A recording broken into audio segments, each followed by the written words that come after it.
The only thing that we know for certain is that nothing is certain. And that idea goes back in some form to Socrates. Socrates was famous for saying that he didn't know in particular what virtue was, and he wasn't sure that anybody did. And in one place he says, perhaps only God knows this. Socratic wisdom famously is knowing that you do not know, and knowing the limits of things. This recognition of the limits of our knowledge seems to be foundational for beginning to remedy that condition. There's something wrong with the world. You don't know what it is, but it's there, like a splinter in your mind, driving you mad. It is this feeling that has brought you to me. The Matrix succeeds in sucking in the viewer precisely in the same way that the allegory of the cave sucks in the reader. Allegory of the cave appears in the central books of Plato's Republic.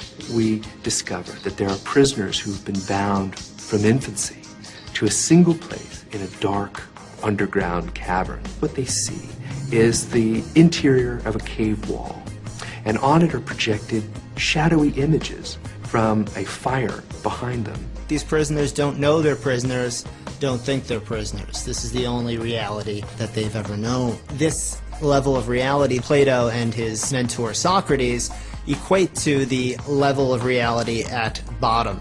The life you've led is not, in fact, the totality of what is possible for you.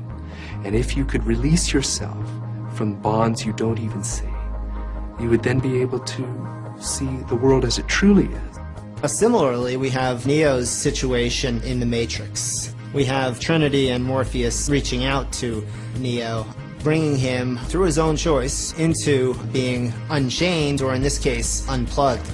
What does that mean?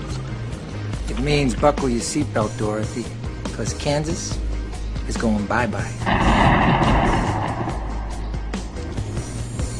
This can't be what?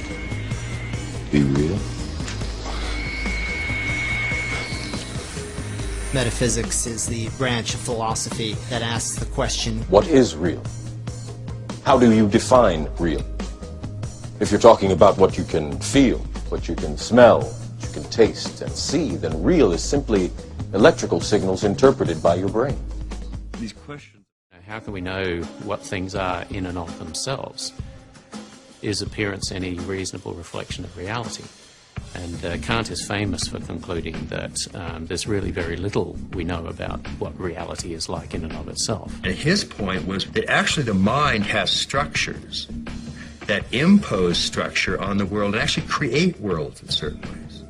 So that we're not perceiving a pre-given world, but the structures of the mind are bringing forth phenomena created as much by the mind as by whatever it is that's out there. When you sit at a table and you touch the table and you see the table, you have these phenomena, you have these conscious experiences of color, of shape, of tactile pressure.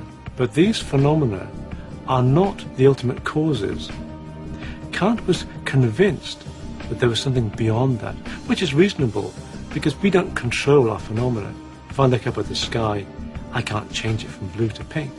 There's something out there which is generating these sense perceptions, these phenomena, and giving them to us. A simple way to summarize Kant is that he maintained that the world was the product of a matrix, that the structures of the mind bring forth the world.